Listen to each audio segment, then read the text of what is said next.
నా పేరు బోయపల్లి నరసింహమాదిగ. మహబూబ్నగర్ జిల్లా కేంద్రంలోని అంబేద్కర్ కళాభవనం రక్షణ పోరాట సమితి జేఏసీ చైర్మన్గా నిన్ననే ఎన్నికైనాను.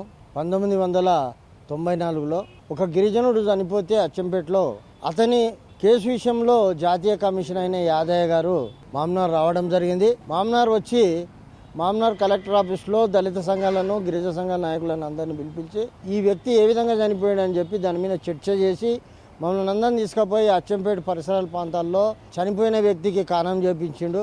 ఆ చేసిన తర్వాత మళ్ళీ మేమందరం కలిసి మహబూబ్నగర్ రావడం జరిగింది.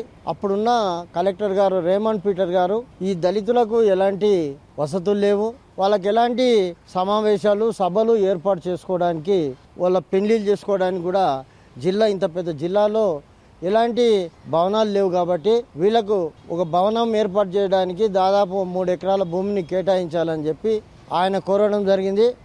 ఆయన కోరడం వలన స్పందించిన రేమండ్ పీటర్ గారు ఓ 4-5 ప్లేసులు చూసిండు. ఆ 4-5 ప్లేసులు చూసి ఈడ ఉంది, ఇక్కడ ఉంది, అక్కడ ఉంది అని చెప్పి కలెక్టర్ మా దళిత సంఘ నాయకులకు అందరికీ చెప్పడం వల్ల అందులో మా సీనియరు దళిత నాయకుడు అయిన 25 ఏళ్ళు కౌన్సిలర్గా పనిచేసిన పాతపాలమూరుకు చెందిన బాలనాగయ్య గారు ఆబ్జెక్షన్ చేస్తూ ఇరిగేషన్ ఆఫీస్లో 3 ఎకరాల భూమి ఆల్రెడీ అసైన్మెంట్ భూమి ఉంది, ఇక్కడనే మీరు ఏర్పాటు చేయాలి, ఇది నేను నక్షతో సహా నేను తీస్తా అని చెప్పి ఆయన ఒక అర్ధ గంటలో ఆయన ఇంటికి వెళ్ళిపోయి ఆ నక్షను తీసుకొచ్చి ఈ భూమి గవర్నమెంట్దని ఇది ఇరిగేషన్కి సంబంధం లేదని తెలియజేసి అప్పుడప్పుడే స్పందించిన రేమండ్ పీటర్ గారు అప్పుడు మాకు అలాట్మెంట్ చేయడం జరిగింది.